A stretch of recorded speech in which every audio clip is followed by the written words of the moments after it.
Là, j'ai voulu vous reparler un petit peu de la Terre bip bip parce que j'ai écouté pas mal de vidéos. C'est quelque chose ça prend du temps de tout connaître, toute la configuration Terre bip parce que bon, on nous a saoulés depuis la naissance avec le globe qui tourne, machin. Bon bah ouais, faut tout réapprendre hein, maintenant, voilà. Donc, je vais vous parler essentiellement des étoiles et des planètes en première partie. Ensuite, j'aurai une deuxième partie sur le Soleil et la Lune. Et une troisième partie sur le dôme. Et puis, éventuellement, ce qu'il y a autour. On verra un petit peu. Bon, parce que là, ça me saoule. Des fois, je vais sur LinkedIn. Et puis, t'as des mecs, je suis connecté avec des ingénieurs. Hein, des ingénieurs aéronautiques, aérospatiales, astrophysiques, tout ça là. Et ouais, alors régulièrement, on voit des posts, il y en a encore qui croient que la Terre est plate, mais qu'est-ce qu'ils sont bêtes, voilà. Et puis là, ils te foutent une photo de la NASA, hein, truc en mode fisheye, évidemment, hein, le mode œil de poisson, hein, c'est quand t'as un truc droit comme ça, tu prends une photo, il apparaît courbe. Eh ben oui, c'est bien pratique. Bon, et puis j'ai lu le dernier Astérix et le Griffon. Une bonne petite propagande anti-terre plate aussi là-dedans. Je ne vous spoil pas l'histoire, mais bon, page 24. Hein, donc on parle de rebord. Quel rebord? Il n'y a pas de rebord. Hein. La Terre est une sphère, bougre d'animal. Depuis Pythagore, tout le monde sait ça. Ah. Eh ben peut-être que lui, c'est sa réalité. En tout cas, c'est pas la mienne. Alors oui, le truc de Pythagore, mais arrêtez, hein. Qu'est-ce qui nous prouve que Pythagore pensait que la Terre était une sphère? Ça, je sais pas qui c'est qui a inventé encore cette histoire-là. On se croirait dans le récentisme. Là, les gens, ils écrivent des histoires qui leur font plaisir, ça les arrange bien comme ça. Puis voilà. Bon. Ouais. Alors, oui, j'ai vu donc la suite du documentaire en question dont je vous parlais, hein, à propos des commentaires supprimés. Donc, What on Earth Happened? Donc il a fait les épisodes 8 à 13, bon bah pareil, c'est un truc super long, plusieurs heures, hein, voilà. Donc, on va commencer avec les étoiles et les planètes. Donc là, ce que je vais faire, je vais vous donner plein de points de vue que j'ai recueillis, et puis je vous donnerai aussi mon avis au fur et à mesure et tout ça. Alors, vous vous souvenez de Manly Peol, hein, dans The Secret Teachings of All Ages, il nous parlait de Pythagore. Alors, il parlait aussi de Archelos. Je ne sais pas comment on prononce. Alors, les étoiles étaient vues par Archelos, c'est un philosophe grec ancien, comme des plaques de fer brûlantes. Pythagore pensait que tous les corps sidéraux étaient vivants, que les formes des planètes et des étoiles étaient simplement des corps contenant des âmes et des esprits. De la même façon que la forme humaine visible n'est que le véhicule enrobant un organisme spirituel invisible qui est en réalité l'individu conscient. Toujours de Pythagore, la position de chaque corps dans l'univers a été déterminée par la dignité essentielle de ce corps. Essentiel. Donc, rappel, hein, il disait aussi que les étoiles et les planètes étaient des points focaux d'intelligence divine. Les pythagoriciens soutenaient que chaque étoile était un monde ayant sa propre atmosphère avec une étendue immense d'éther l'entourant. Hein, étoile, éther, éternité, ça commence tout pareil. Bon, alors les Grecs anciens, on a le philosophe grec Anaximénès. Il a décrit les cieux comme un bonnet en feutre qui tournait sur sa tête avec les étoiles fixées à sa surface comme des clous. Donc en fait, les étoiles, elles sont clouées au firmament. On a Pierluigi Higuina, c'est un Italien, naissance 1908, mort 2004. Alors lui, il a dit que les étoiles étaient des trous dans le ciel. Ce sont des trous de verre. Alors, le Santos Bonacci, que j'ai pas mal écouté ces derniers temps. Allez, déjà, il a un nom assez remarquable, Bonacci. Il lui manque le Phi, ça ferait Fibonacci. Hein. Phi, c'est le nombre d'or. Puis Fibonacci, c'est la suite mathématique qui converge vers le nombre d'or. Je trouve que son nom est marrant. Alors lui, il dit, tous les corps célestes sont entièrement lumineux. Les planètes sont probablement du liquide et de la lumière. Les étoiles et les planètes sont dans le firmament. Mais la source de la lumière se situe au-dessus. Elle est plus divine. Donc, alors lui, il dit qu'au-dessus du firmament, il y a des eaux, il y a la mer cristalline, hein, crystalline sea. Donc, on a fait un petit rappel de Nikola Tesla, la lumière est une onde sonore dans l'éther, ce n'est pas une émission. Donc, ouais, la lumière et son, c'est lié de toute façon. Alors, Santos, il dit les étoiles ont un mouvement de 15 degrés par heure dans l'éther. Et ce qui fait que le firmament, bah, il bouge en fait, ça se déplace, c'est un petit mouvement. Et donc lui il dit que l'éther c'est la quintessence, le 5e élément, multipasse et tout ça. Ça va Camille? J'ai ma chatte qui... Je sais pas ce qu'elle a. Elle courait partout là, c'est bon, elle s'est calmée. Bon, alors ouais, les étoiles, il dit aussi que ce sont juste des trous dans le firmament. Et d'ailleurs, il nous dit que le nom, par exemple en anglais, quand tu dis le Saint-Esprit, tu dis Holy Ghost ou Holy Spirit, Holy, H-O-L-Y.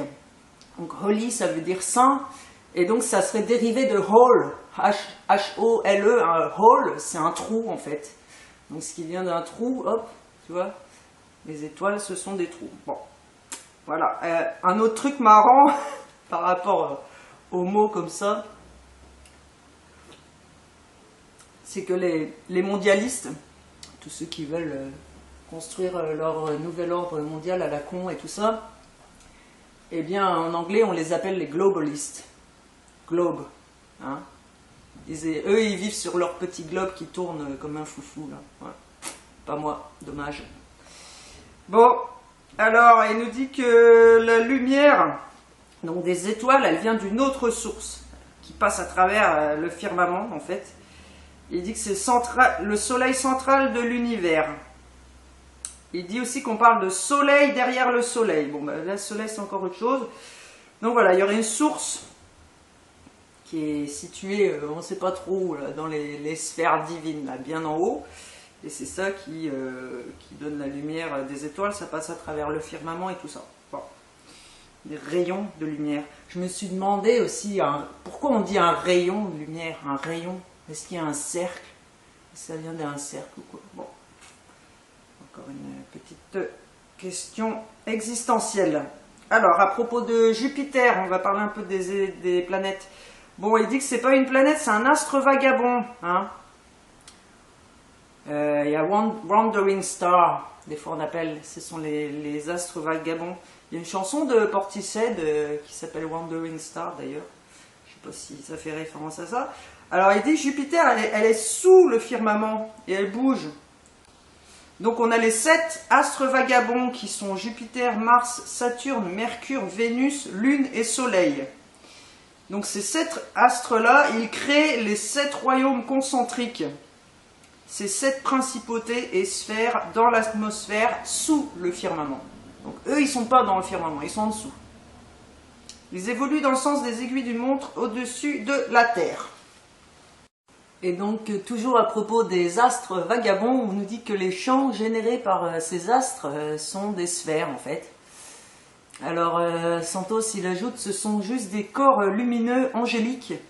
C'est pour cela que l'astrologie existe, parce qu'ils ont leur fréquence et ils dispersent cette fréquence dans l'atmosphère, et cela cause tous les changements, les conditions, les flux d'humeur, etc. En guise d'exemple, il y a plus de naissances en général à la pleine lune. Bon, les trucs de la lune, tout ça, je vous en ai déjà parlé. Et il y a un mec qui lui demande, il semble que ce soit des êtres vivants comme nous, et le gars il répond oui. Voilà, bon, je vais vous mettre les liens des chaînes que j'ai écoutées, puis vous pourrez aller voir les vidéos, il y en a beaucoup, c'est en anglais, mais il y en a aussi quelques-unes en français. Bon, alors... Étoile planète, maintenant je vais parler du documentaire L'histoire perdue de la Bip Bip, renommé Qu'est-ce qui s'est passé sur Terre, de notre ami Iwar Anon. Bon, Iwar, il y a quand même War dedans, c'est la guerre. Anon, ça me fait penser à QAnon. C'est marrant, il y a une personne qui m'en parlait l'autre jour. Ouais, ça fait un peu QAnon quand même. Donc, méfiance. Pourquoi on nous dit ces trucs-là à ce moment-là? Bon, semi-vérité, qu'est-ce qui est vrai, qu'est-ce qui est faux là-dedans, hein? Voilà, va t'en savoir. Alors ouais, on rappelle la sonoluminescence, hein. C'est vrai que quand tu regardes une étoile, ça fait vraiment penser à ça. Est-ce qu'il y a une fréquence sonore qui crée de la lumière dans les eaux au-dessus, en fait? C'est une question qui se pose, donc il remonte les cymatiques, hein, les résonances d'une fréquence sonore dans l'eau, je vous en ai déjà parlé. Et oui, ça ressemble effectivement beaucoup au modèle pulsant d'une étoile. Si vous regardez les étoiles, hein, non, c'est pas les trucs comme la NASA nous ont dit, qui crachent du feu et qui fait chaud et tout ça, qu'il faut pas s'approcher. Bon, non, c'est pas du tout ça. Alors les planètes, on nous dit que dans ce documentaire qu'elles pulsent, elles changent de lumière et elles dansent presque, ouais. Elles suivent pas toutes exactement le même modèle. Alors, eux ils disent chaque planète rayonne son propre modèle spécifique et son mouvement lumineux. Et en fait, alors eux ils disent que les étoiles, les planètes, ce sont des étoiles, comme le reste des étoiles. Il fait pas vraiment de différence, alors que Santos il nous disait non, les planètes là elles sont en dessous. Bon. Alors, Eliphas Lévy. Ah oui, parce que j'ai vu ça. La clé des grands mystères. Donc là-dedans, il nous dit que Paracelse disait... Alors, les astres, dit Paracelse, respirent leur âme lumineuse et attirent le rayonnement les uns des autres. Voilà. Bon, ben moi ce que j'en pense, ouais, les planètes, c'est sûr que c'est différent des étoiles, il y a des trajectoires et tout. Vous vous souvenez la trajectoire de Vénus que je vous avais déjà montrée, je vous la remontre. C'est la trajectoire de Vénus. C'est dans le livre Le Nombre d'Or. Moi, ça m'a fait penser aussi à... Vous vous souvenez ça, les lignes de lait sur la Terre plate, la Terre bip. Ça fait penser un petit peu, hein. Bon, c'est basé sur le même modèle de l'étoile à 5 branches, hein, vous voyez. Ça fait penser à ça. Alors, bon, est-ce qu'une planète peut imprimer des énergies dans notre monde à nous? Je sais pas trop là, je sais pas. Mais en tout cas, le truc des points focaux, ouais, ça me parle. Là, je vais vous mettre une vidéo, en fait, d'un truc, parce que moi, quand je regardais une étoile, ça me faisait penser à un truc, c'est quand je prends mon bain, en fait, puis il y a du soleil qui vient dans l'eau de la baignoire, parce qu'il y a la fenêtre, vous verrez, je vais vous mettre la vidéo, et puis tu vois le reflet de la lumière sur le mur, puis quand tu bouges l'eau, ben, ça fait comme une étoile, en fait. C'est la même chose. Bah, moi, ça m'a fait penser à ça, je vous mets la vidéo, comme ça vous verrez. Fenêtre du soleil, une baignoire remplie d'eau. Vous voyez là, c'est le reflet. On va bouger l'eau pour voir ce que ça fait. Hop là!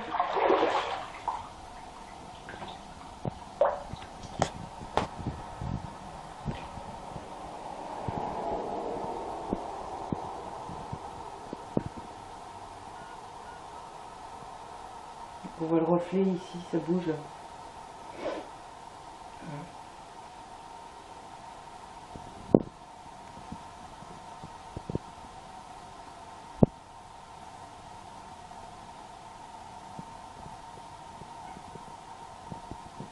Voilà.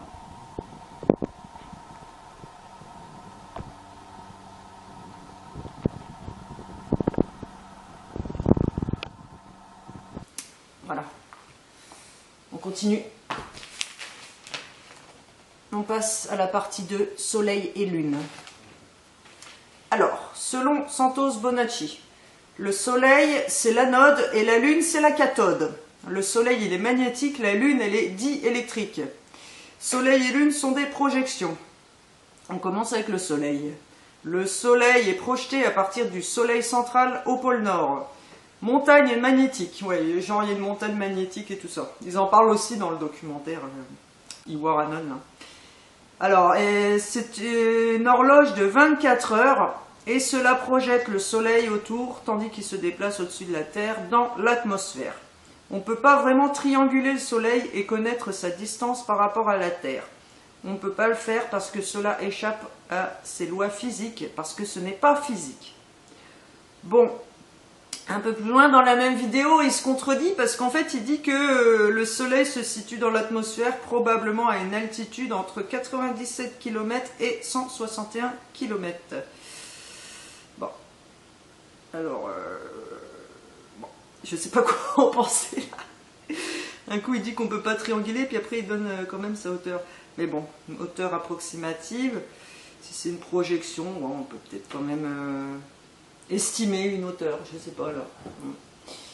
Alors il y a un gars qui lui demande, bon alors tu montes dans un vaisseau spatial et tu t'approches du soleil, qu'est-ce qui va se passer? Alors Santos il dit c'est comme un fantôme, il est là mais il n'est pas là. Donc on le voit mais physiquement il n'est pas là, il apparaît. C'est une apparition. Le soleil est une apparition, c'est un perturbateur de champ. Et donc là en l'occurrence le champ c'est l'éther, c'est le champ diélectrique. Donc c'est un perturbateur de champ, il perturbe l'éther et génère de la lumière localement, tandis qu'il tourne au-dessus de la Terre. Donc c'est comme un arc-en-ciel condensé, c'est de la lumière blanche, donc c'est condensé, comprimé, et cela apparaît comme un objet circulaire, un disque, que les Égyptiens appelaient le disque volant. Voilà. Donc il dit que c'est une espèce de portail aussi, trou de verre, hein, j'ai l'impression qu'il dit plein de trucs, mais bon, c'est pas trop exactement, hein. Ça reste vague, hein. Bah, c'est des choses qu'on connaît peu, donc je comprends aussi. Il parle bien aussi de soleil derrière le soleil. Il y aurait une source hein, derrière. Et puis notre soleil là qu'on voit, bon, c'est pas le vrai de vrai, c'est pas le divin et tout ça, apparemment. Bon, un petit rappel de Ken Wheeler, tiens, la lumière est la preuve que l'éther existe. Elle est de nature coaxiale. Elle est la réfraction et la compression le long du diélectrique. Donc toutes ces histoires de particules et de photons, lui, il nous dit non, ça a été mal compris. Hein. Il n'y a pas vraiment des photons au sens où on nous l'a appris. Et en fait, il dit que le magnétisme, c'est une accélération diélectrique. Et que quand tu as un aimant, tu sais, le champ autour de l'aimant, en fait, c'est une torsion de l'éther. Voilà. Bon, alors à propos des saisons, alors quand on me dit oui, mais la Terre elle peut pas être plate parce qu'il y a les saisons, puis il y a le jour et la nuit. Bon, ça c'est, vous avez même pas fait l'effort de regarder la course du Soleil dans une configuration Terre bip. Hein, ça explique très bien les saisons et tout ça aussi, puis que dans l'hémisphère sud, oui, il fait chaud, que quand dans le nord il fait froid, etc. Ça s'explique très bien. Regardez les mouvements et tout. Hein. Franchement, c'est juste parce qu'on a saoulé depuis la naissance avec les bouboules qui tournent dans tous les sens que, ouais, mais non, quoi. On peut aussi expliquer ça dans une configuration Terre bip. Voilà.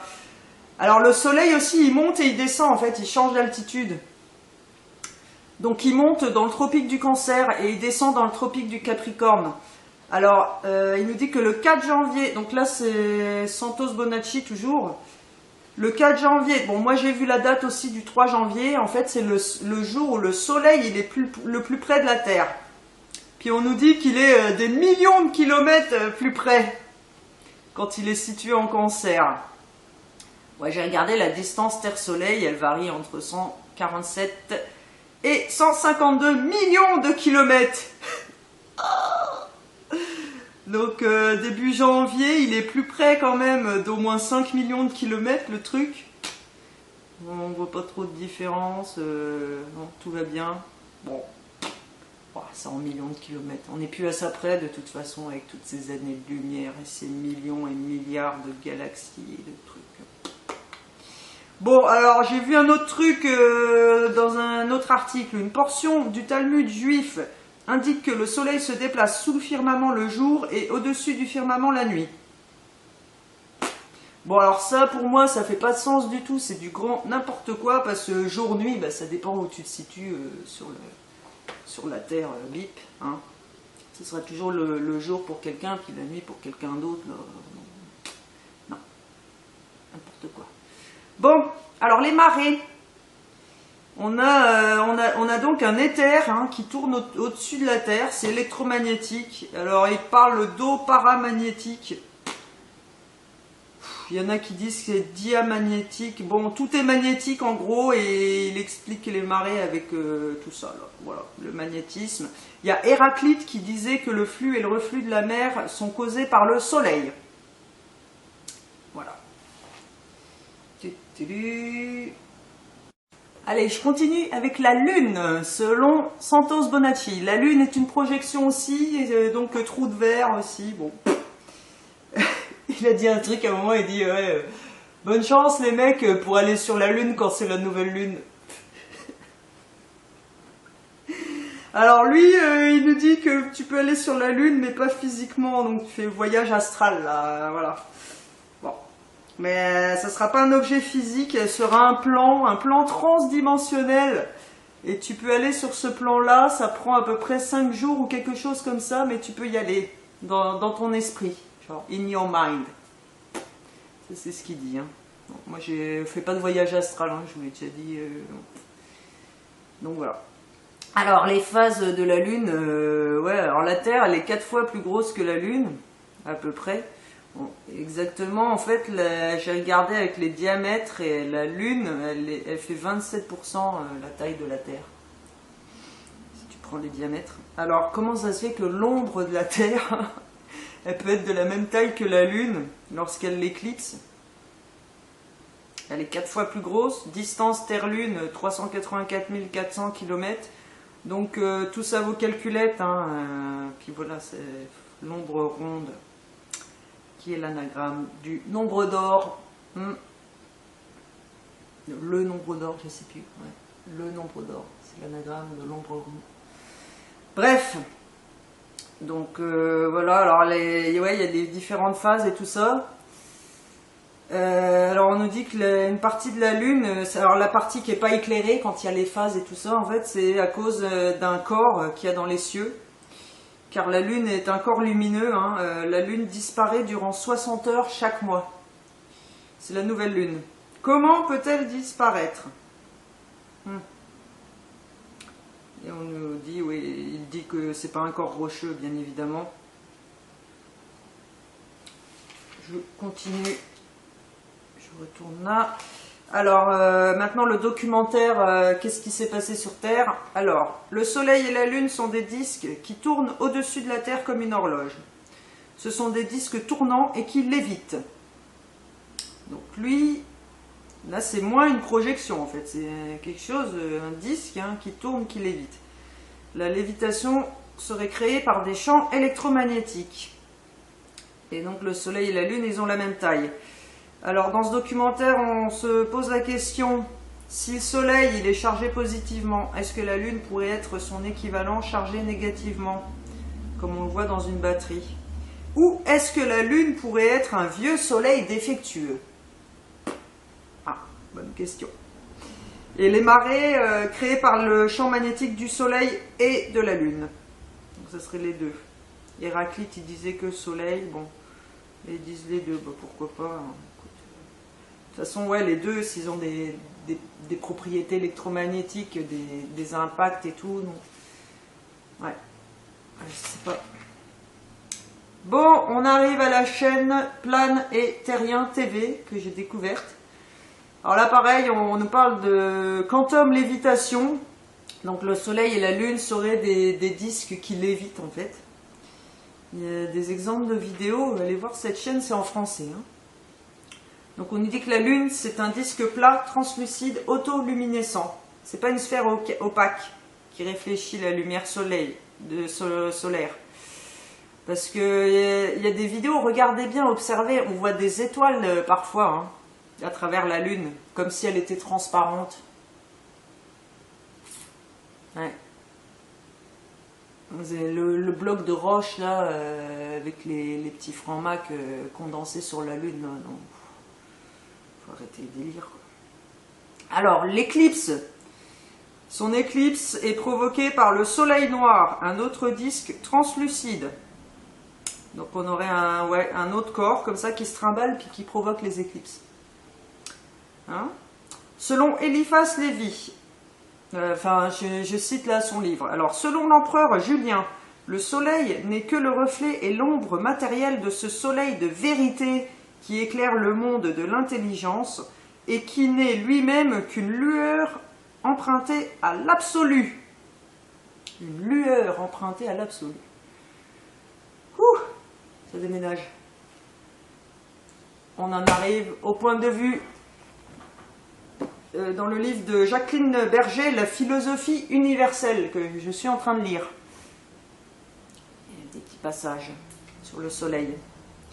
Allez, je vous lis ça. Les mystères d'Éleusis avaient modelé l'âme de Julien. Il lui avait appris par une vision directe les secrets de l'évolution universelle, l'origine suprasensible du monde et comment les forces spirituelles interviennent dans le système solaire et planétaire. Seuls de rares initiés connaissaient encore le sens de l'antique Hermès Logos et son rapport avec les forces solaires. Cela aussi avait été dévoilé à Julien. Pour lui, le mot de Pythagore « Tu ne blasphémeras pas contre le soleil » ne concernait pas l'astre physique, mais l'esprit caché derrière l'apparence de cet astre. On retrouve cette notion d'apparence et puis d'autres soleils. Et puis, alors un autre passage, à vrai dire, même un père de l'Église tel que Saint Jean Chrysostome a su qu'il existait un antique mystère solaire. Il s'est élevé jusqu'à dire « Le soleil extérieur physique éblouit les hommes d'ici-bas à tel point qu'il les empêche de voir le soleil spirituel. » Chrysostome a pu encore recevoir un rayon de la sagesse antique. Il y a un autre truc ici. Alors, extrait du livre de Serge Hutin, Les Gnostiques. Les 7 planètes sont des divinités malfaisantes qui cherchent à nuire aux hommes. Eh ben, on est mal barré. Si on nous a foutu les planètes, ouais. Bon, le cosmos visible et le domaine de la succession, sempiternellement absurde, des naissances et des morts, la région où sont emprisonnées les âmes supérieures depuis leur chute dans la matière. Tout ce qui est sous le soleil et sous la lune n'est que corruption et confusion. Déclaration du cathare Limosus Nègre à l'évêque d'Alais. Bon, voilà. Bon, je passe à la 3e partie, le dôme. Bon. Selon la Bible, ouais, j'ai lu un article avec des références sur le firmament, le dôme et tout. Je vous mettrai le lien. La Bible enseigne que la Terre est plate et circulaire, reposant sur des piliers avec un dôme solide tournant dans le ciel au-dessus et portant le soleil, la lune et les étoiles et permettant à l'eau de couler à travers les fenêtres des cieux ou vannes portent, des vannes, comme des vannes d'écluses en fait, pour former les nuages et la pluie. Donc il y a de l'eau qui pourrait passer à travers et tout ça. Ouais. Les Sumériens. La frontière entre la mer primitive et la Terre, un disque plat, était une voûte solide à l'intérieur de laquelle se trouvait l'atmosphère de type gazeux. Les étoiles, planètes, le soleil et la lune étaient scellés dans cette voûte solide. Ah, c'est pas pareil, tu vois. Eux, ils mettent tout là-dedans, dans la voûte, mais ouais. Il y en a, ils disent non, il y en a en dessous et tout. Bon, les premiers chrétiens, Théophilus d'Antioche, un chrétien du IIe siècle, a écrit que le ciel était une couverture de type dôme. Le ciel étant une couverture en forme de dôme englobée de la matière qui était comme une motte. Ouais, alors là, je me suis dit, mais qu'est-ce qu'il raconte une motte comme une motte de terre? Mais en même temps, l'article que j'ai lu, c'était en anglais, donc j'ai traduit ça, ça me disait motte. Je sais pas trop ce que ça voulait dire. Bon, bref, il dit bien qu'il y a une forme de dôme. Le firmament, il est cité dans la Bible. Alors, le terme firmament implique un matériau solide. Il vient du mot latin firmamentum, de la traduction latine Vulgate de la Bible de Jérôme. Le terme latin firmamentum signifie un support, un soutien. Cependant, le terme d'origine hébreu rakia, R-A-Q-I-A, que Jérôme a traduit en latin par le terme firmament, est loin d'être aussi spécifique. Rakia vient du verbe hébreu raka, R-A-Q-A, qui signifie battre, taper du pied, marteler et étendre, étaler. Spread out en anglais. Le mot raka, qui apparaît 11 fois dans l'Ancien Testament, peut signifier taper du pied, marteler du métal, répandre la terre et étendre le ciel ou les nuages. Il y a l'idée d'étendre, d'étaler. Bon, alors le documentaire Qu'est-ce qui s'est passé sur Terre de Iwaranon, il nous montre des fusées, des vidéos de fusées qui impactent le dôme. Je vous avais déjà parlé des fusées dans la Terre Bip partie 1 ou 2, je ne sais plus. tu sais, qu'on retrouvait dans l'océan, en fait, qu'elles continuaient pas leur course, elle fait petit, et puis hop, elle va dans l'océan, puis il y a des mecs après qui ramassent la fusée. Bon, bah là, apparemment, c'est pas ça, c'est d'autres. Il y a peut-être les deux, hein, je sais pas. Donc là, il filme la fusée, et tu vois la fusée. À un moment, elle rentre dans une zone, il se passe pas les mêmes trucs, on dirait qu'il y a de l'eau et tout. Donc, est-ce qu'ils font des cracks dans le firmament avec leur fusée qu'ils envoient là, puis ça endommage notre dôme ou quoi? Alors, il y en a qui disent ça, ils disent donc les méchants, hein. Ils essayent de percer en fait, ils essayent de faire des brèches dans le firmament depuis des milliers d'années.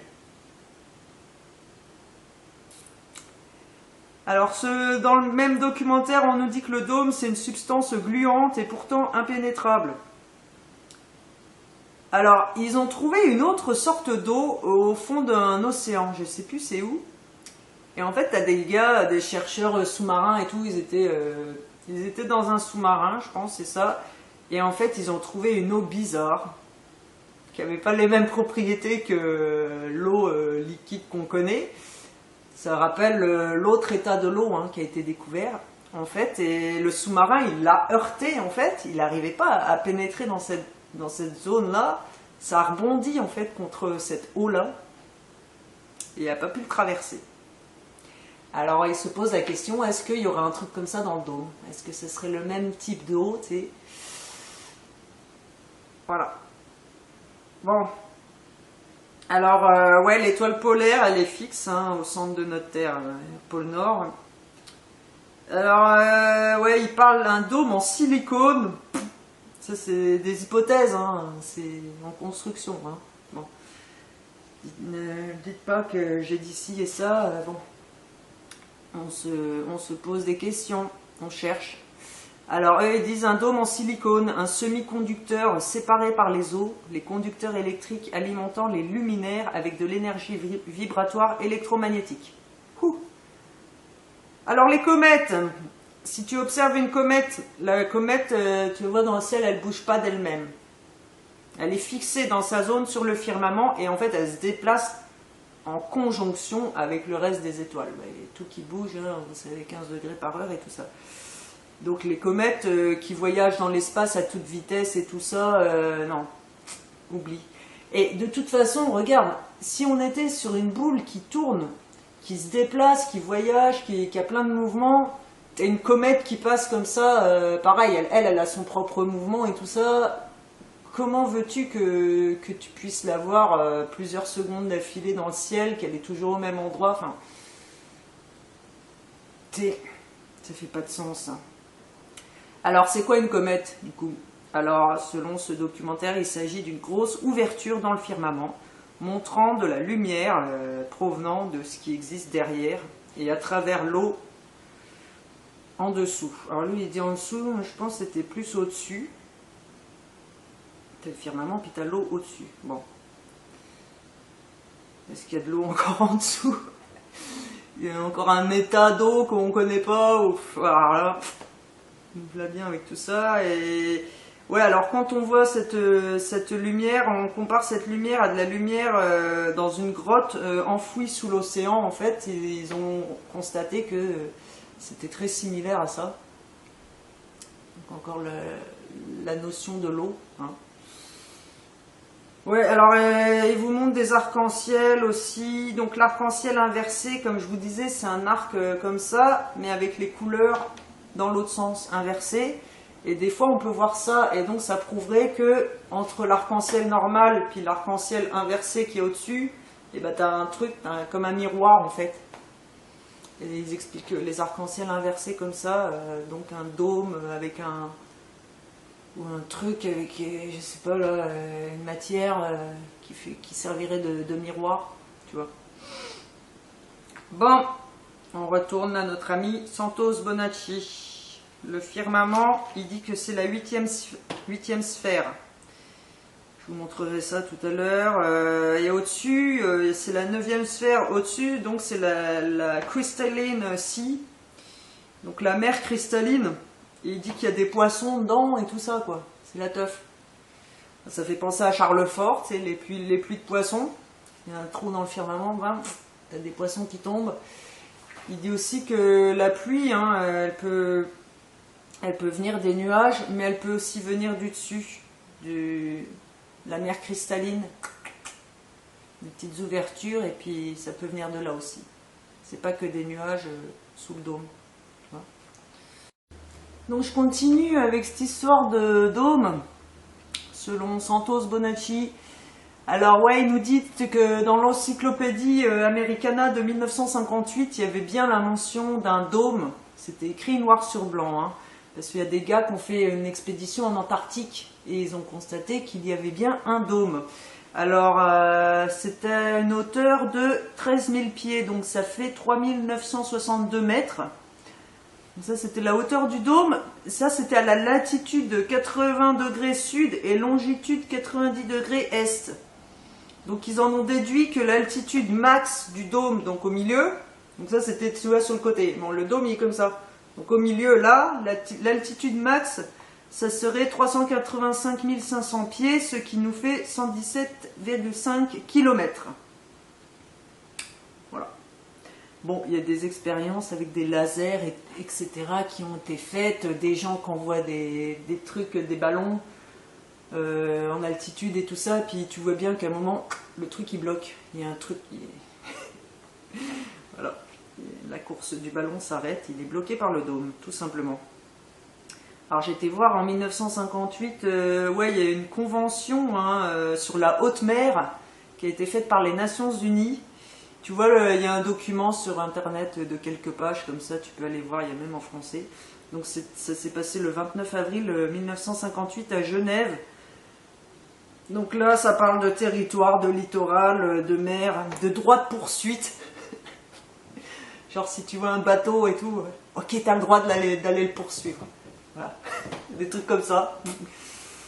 Et en fait, toutes les informations concernant le dôme, tout a été effacé. Ben oui, ça fait partie de l'agenda mondialiste, des globalistes qui vivent sur leur petit globe. Alors, de quoi est fait le firmament ? Toujours selon Bonacci, les hypothèses, donc ce serait un milieu électromagnétique. Bah, ça, je pense que ouais, les étoiles. Alors lui, il pense que ce serait une substance métallo-liquide ferme et qui a des trous. Voilà. C'est quand même un truc ferme, c'est quand même solide. Mais on ne sait pas trop de quoi c'est fait. Bon, alors il dit pareil, hein, que les étoiles, elles sont collées au firmament. Il dit peut-être qu'il y en a aussi en dessous du firmament. Bon, le firmament, il bouge, il défile. Voilà. Alors, les corps célestes, donc les étoiles filantes, qu'est-ce que c'est que ce truc? Selon lui, ce serait des décharges provenant du firmament. La foudre, pareil, c'est une décharge qui se déplace le long du firmament, puis qui peut toucher le sol. Bon. Les météorites, ce serait des étoiles qui tombent du firmament. Ça, ce sont des questions, hein, ce sont des hypothèses, évidemment. Hein. Ouais, les météorites, moi j'adore les trucs là qu'on nous dit, des fois tu vois un petit cratère comme ça dans le désert ou je sais pas trop où. Ah ouais, mais ça c'est une météorite qui est venue. Donc la météorite, elle a craché, elle a fait un cratère puis elle a disparu parce qu'elle n'est plus là. On la voit pas le truc. Je sais pas, elle a rebondi sur Terre et s'est envolée quelque part d'autre, je sais pas. Ouais, non, mais du délire, c'est du délire ce monde. Alors les comètes, il dit que ce sont des décharges au sein du firmament. Bon, l'autre il disait que c'était une ouverture, bon ben voilà, c'est pas trop. La pluie, je vous ai dit, hein, il dit que ça vient des nuages, mais aussi de la mer cristalline. Voilà. Alors les tests nucléaires, les explosions, tout ça, les fusées, bon, ils veulent faire des cracks dans le firmament, ils veulent péter quoi. Ils veulent péter le truc. Et ben oui, parce que le mec, le bras raccourci que c'est dedans, il a peur que d'une chose, c'est que le ciel lui tombe sur la tête. Voilà. Alors, il y a un mec, à un moment, il lui demande dans une vidéo, alors les satellites, la station spatiale, tout ça, est-ce que ça existe vraiment alors les satellites, alors la station spatiale, il dit non, ça n'existe pas, en fait, ils envoient des vaisseaux, des ballons, ou des équipements anti-gravité, et ils prennent des photos. Alors les satellites et tout ça, oui, il y a bien des satellites, ils utilisent une substance qui défie la gravité et qui flotte là-haut. Il dit que je pense que peut-être ils envoient des appareils là-haut et parviennent à les attacher d'une certaine manière au firmament. Peut-être ont-ils trouvé un moyen d'attacher les satellites. La plupart des satellites sont en fait envoyés avec des ballons. Ouais, alors arrêtez avec vos trucs de position géostationnaire à 36 000 km d'altitude, les satellites. Arrêtez le délire. C'est marrant, hein, on nous dit que la Terre, elle tourne, machin et tout. On n'a jamais vu de vidéo où on la voit tourner. Je sais pas, quand ils envoient une fusée, ils pourraient mettre une caméra embarquée, tu sais, puis filmer bien le trajet de la fusée, comme ça on verrait bien de haut. Non? Puis on nous dit que la Terre, elle tourne. Puis quand tu décolles en avion, ben, tu vois pas tourner. Ah ouais, mais t'es pris, et puis c'est de la gravité et tout ça, et puis... Alors ça serait bien, tu sais, de filmer. Alors la fusée, il l'envoie, comme ça on filme, on voit... Et puis au bout d'un moment, tu vas bien la voir tourner, la Terre. Hein? Donc c'est quoi? C'est au début, tu vois, la Terre, elle bouge pas, elle est stationnée à tout. Puis passer à une certaine altitude, ah, ça y est, elle se met à tourner. Délire. Ils sont rigolos. Les petits francs-macs de la NASA qui font mumus dans leur piscine. C'est mignon. Alors... Ouais, ben l'information, les bibliothèques, tout ça. Alors Santos, il dit tout est contrôlé par les jésuites. Les livres ont été brûlés, tout ça, tout ça. Bon bah ouais, ils veulent pas nous, ils veulent pas qu'on sache dans quel monde on vit. Ouais, soi-disant, il y a un mec qui a mesuré la circonférence de la Terre. Et puis voilà, ils ont foutu ça dans les bouquins. Alors, qui c'est qui est d'accord avec ça? Qui c'est qui n'est pas d'accord? Non, on n'a pas vérifié, on écrit ça dans les livres, bam, faut l'accepter, et puis pas se poser de questions. Alors, notre monde, donc il dit bien que c'est un système fermé, on ne peut pas en sortir. Alors, l'éther, comme je vous dis, il bouge de 15 degrés par heure, dans le sens des aiguilles d'une montre, et la Terre est stationnaire. Alors, Santos, il dit que la Terre, elle est creuse avec 7 autres disques ou plans sous la Terre. Bah écoute, ce qui est en haut est comme ce qui est en bas, donc pourquoi pas, hein, vu qu'il y a les 7 sphères avec les planètes et tout ça, enfin les astres vagabonds, donc ça se projette par en dessous aussi. Bah, s'il veut. Moi je suis d'accord, pourquoi pas, écoute. Alors lui il dit qu'il aime bien la configuration des Mayas, là je vous en ai déjà parlé, comme quoi il y aurait une infinité de mondes comme le nôtre, hein, ils sont dans des états différents, certains sont denses, d'autres moins denses, mais ils possèdent tous la même astrologie, qui est l'électromagnétisme.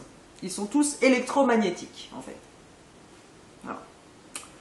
Donc nous, dans notre monde, c'est la loi du karma, voilà. Tu récoltes ce que tu sèmes. Donc voilà, les Mayas, c'était ça, c'est un plan infini, il n'y a pas de limite. Mais là, est-ce qu'on peut vraiment parler de ça parce que, ok, ça c'est dans notre densité, dans notre monde physique et tout ça, mais au-delà de ça, est-ce qu'on peut vraiment s'imaginer que c'est partout comme ça? Parce que s'il y a différentes fréquences, différentes densités, tu sais, ça serait des mondes où voilà, le temps n'est pas perçu pareil, ou des trucs, ça serait pas physique solide comme chez nous, tu vois, donc... Est-ce que ça fait du sens vraiment de se demander ce qu'il y a autour? Est-ce que c'est pareil et tout? Ouais, ça fait du sens, mais pas avec notre vision étriquée, je dirais. C'est compliqué tout ça. On n'est pas sorti de l'auberge. Bon, alors le magnétisme, c'est Dieu, voilà. Si vous vous posez la question, qui est Dieu, tout ça, bah, c'est... Voilà, un aimant, pourquoi on dit qu'il est un aimant? Il est aimant, il aime. Hein. Magnétisme, ça commence par comme magnifique, magnanime, etc. Parce que le magnétisme, en fait, c'est partout, c'est omnipotent, c'est omniscient et omniprésent, c'est la source. Et avec la diélectricité, c'est l'éther, c'est le champ. Et le champ est de l'énergie consciente, c'est Dieu. Là, je vous ai cité Santos Bonacci. Je vais vous maintenant lire un petit passage de ça. La clé des grands mystères, post-it rouge, pas que je me cours. L'alchimie, en effet, a emprunté tous ces signes à la Kabbale, et c'est sur la loi des analogies résultantes de l'harmonie des contraires qu'elle basait ses opérations. Un secret physique immense était d'ailleurs caché sous des paraboles kabbalistiques des anciens. Ce secret, nous sommes parvenus à le déchiffrer, et nous en livrons la lettre aux investigateurs des faiseurs d'or. Le voici.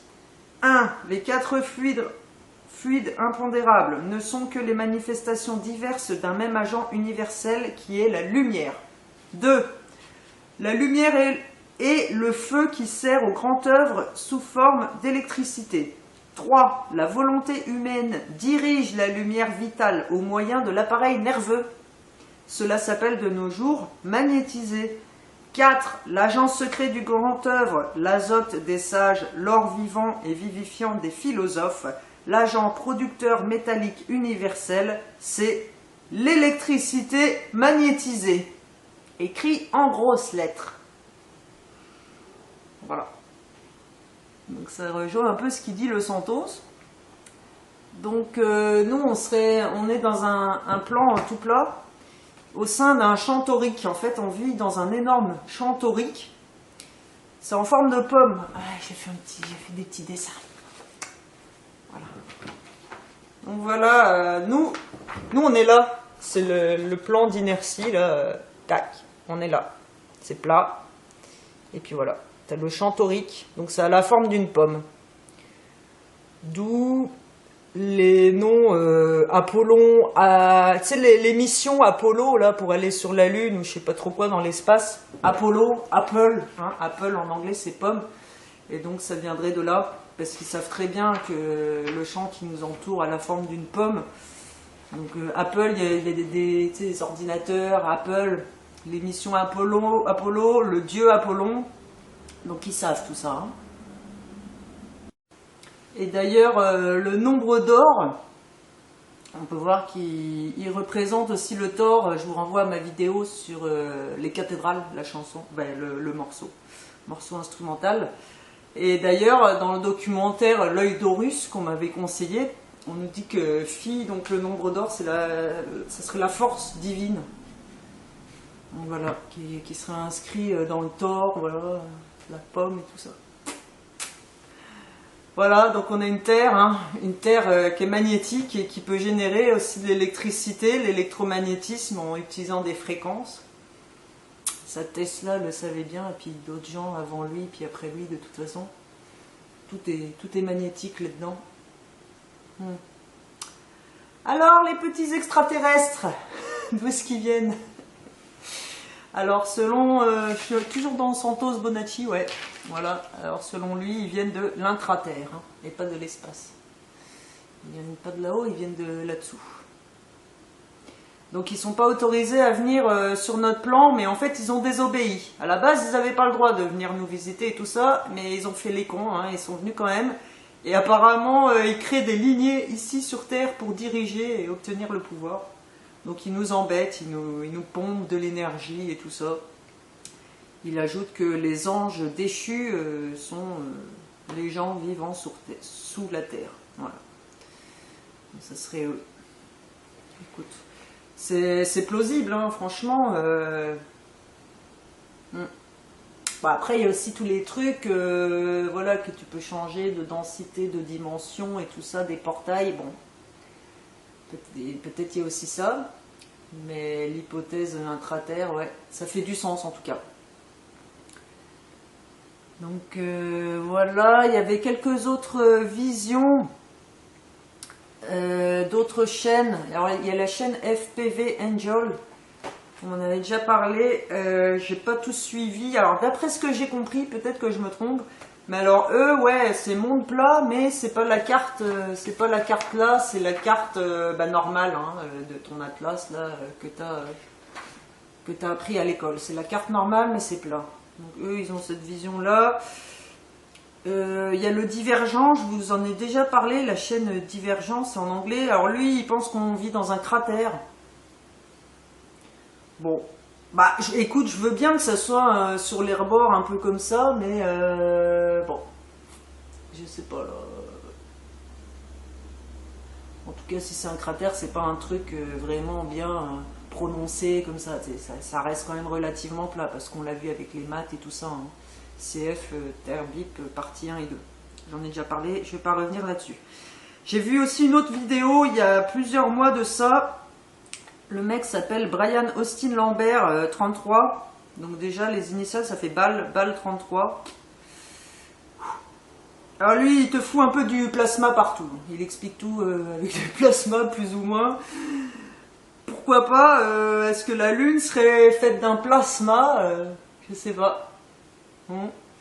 Et puis oui, il parle aussi d'une source derrière, hein, le soleil derrière le soleil. Bon, il y aurait un truc derrière. Mais par contre, ce que j'ai pas aimé trop dans ce documentaire-là, c'est le ton prétentieux de cet homme. Je le connais pas, mais il y a des trucs là, je me dis non, c'est pas possible. Et puis, donc j'étais allée voir un peu, il avait un site. Alors apparemment il est fermé, là j'ai pas vérifié en fait, mais il avait un site ce gars-là. Et il te faisait payer 500$. Alors il y avait deux forfaits, il y avait le forfait à 500$, puis le forfait à 300$, je crois, pour te donner des conseils pour survivre au prochain cataclysme. Wouhou! Donc déjà ça sent l'arnaque. Même s'il y avait peut-être des vérités dans sa vidéo, mais... Puis moi, là, je vous dis, le ton qu'il utilisait, là, c'est... Trop prétentieux, en fait, le gars, bon je caricature, mais ça il le disait vraiment dans sa vidéo, en fait, il disait, ouais, de toute façon il n'y a personne sur Terre qui connaît la forme de notre monde, il n'y a que moi qui sais, voilà. Bon. Donc c'est sûr qu'un gars comme ça, bon, hein, on va pas trop épiloguer là-dessus. Alors, je vous ai quand même donné des avis de gens, bon, je les connais pas trop. Bon, Santos Bonacci, moi, c'est celui qui me parlait le plus.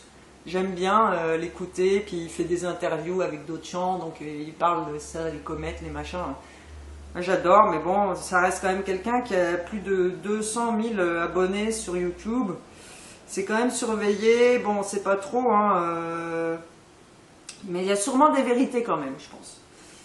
Le documentaire donc d'Iwar Anon, hein, bon voilà, je pense pas que ce mec-là était tout seul à le faire non plus. C'est un truc énorme, ça aborde beaucoup de sujets, beaucoup de domaines. C'est sûr qu'il y a toute une équipe derrière tout ça aussi. Est-ce qu'il y a du QAnon ou pas? C'est pas trop. Donc méfiance quand même. Je trouve ça quand même difficile parce qu'il y a beaucoup de choses qu'on ne sait pas. Rien que tout ce qui est éther, plasma et tout ça, hein, ça on nous en a pas trop parlé à l'école, donc faire des recherches là-dessus, ouais, ça prend beaucoup de travail, même sur le nouvel état de l'eau par exemple, tu sais, c'est un truc tout con entre guillemets, mais c'est des choses qu'on apprend au fur et à mesure, puis ouais, ça change la donne et tout ça, donc c'est un débat constructif, hein, évidemment.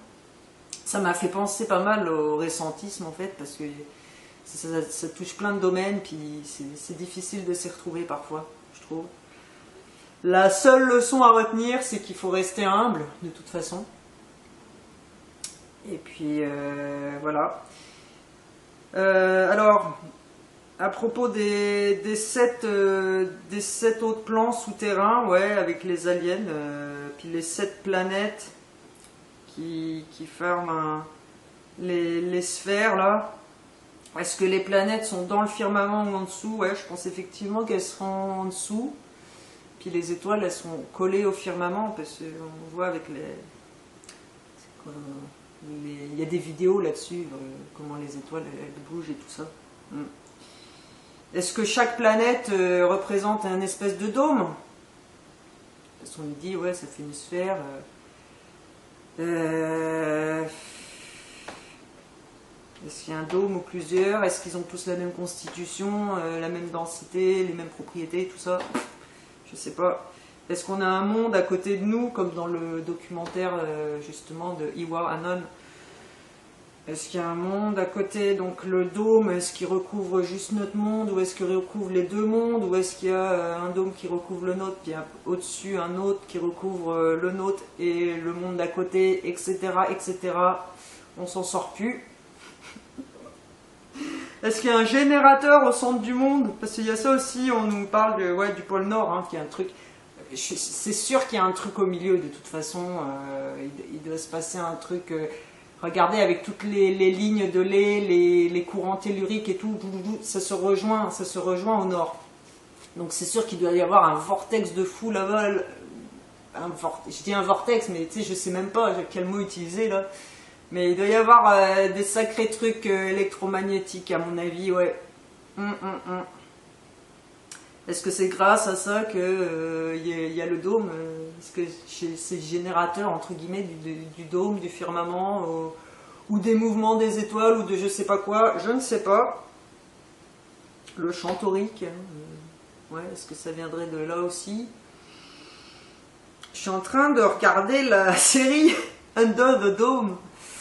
La série Dôme tirée du roman de Stephen King, hein, je vous en avais parlé, je regarde si jamais il donne un peu des infos et tout ça.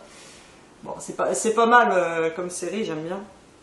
Beaucoup de références MK Ultra par contre, hein, avec leur papillon monarque, là, il faut qu'ils arrêtent, sérieux.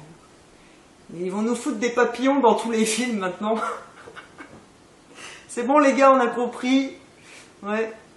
Et puis il y a une phrase, c'était dans la saison 1, il disait à un moment The monarch will be crowned. Alors le monarque sera couronné. Donc le monarque, hein, référence au papillon monarque, tout ce qui est MK Ultra et tout ça. Et à un moment il y en a un, il dit le roi sera couronné. The king will be crowned. Si vous vous souvenez bien, Stephen King, ça veut dire le roi couronné. Puis ils disent ça dans la série, ils disent le roi sera couronné. Je trouvais ça marrant. En tout cas, d'autres questions que je me suis posées. Est-ce que le soleil, la course du soleil, est-ce que ça a toujours été comme ça? Ou est-ce que ça a changé aussi?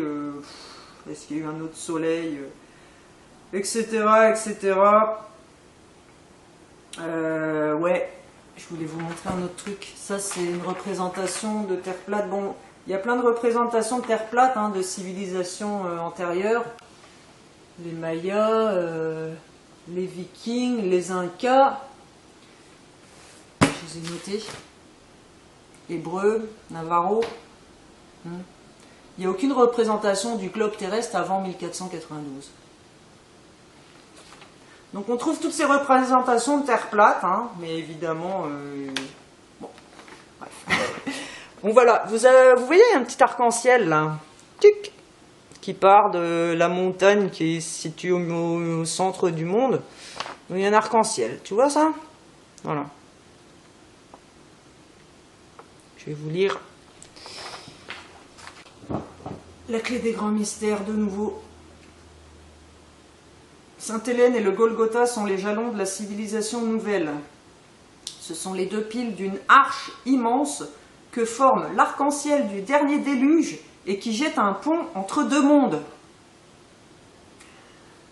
Bon, alors voilà, je me suis dit, ça se trouve, ça représente ça, c'est, ouais, on parle d'arc-en-ciel, hein, qui est apparu après le déluge, qui rejoint deux mondes, bah là, ouais, clairement, voilà. Ah, alors lui, je sais plus c'était lequel, je crois que c'était le truc des Vikings, ça, il me semble. Est-ce que j'ai noté? Ouais, c'était le Norse, en anglais c'est Viking. Donc voilà, un petit arc-en-ciel en plus. Quoi d'autre d'intéressant? Dans le dernier top secret, numéro 113, tiens, sur les traces du Christ en Gaule. Ils ont toujours pas fini de chercher le petit Jésus en Gaule, là. Tous les numéros, ils en parlent quasiment. Mais c'est cool. Alors, les ondes de forme des planètes, voilà, regardez. C'est donner les chiffres, en fait. Je trouvais ça intéressant. On avait Manipéole aussi. Vous vous souvenez de la musique des sphères? Qui est là. Alors, j'ai fait un petit dessin. Voilà, pour récapituler, donc voilà, notre monde il est là, t'as l'eau au-dessus, T'as le dôme, le firmament là. T'as des petites ouvertures, alors des fois il pleut comme ça, tac. Ou t'as des pluies de poissons ou de trucs. Bon, il y a des trucs, il y a des ouvertures, il y a peut-être des trucs qui passent de temps en temps. Et je vous ai fait toutes les sphères, donc il y a la Lune, Mercure, Vénus, Soleil, Mars, Jupiter, Saturne. Et puis à chaque planète, on a un symbole hein, que vous voyez qui est associé, donc ça représente un métal à chaque fois. Alors le Soleil c'est l'or, la Lune c'est l'argent, Mercure c'est le mercure, Vénus c'est le cuivre, Mars c'est le fer, Jupiter c'est le zinc ou l'étain et Saturne c'est le plomb.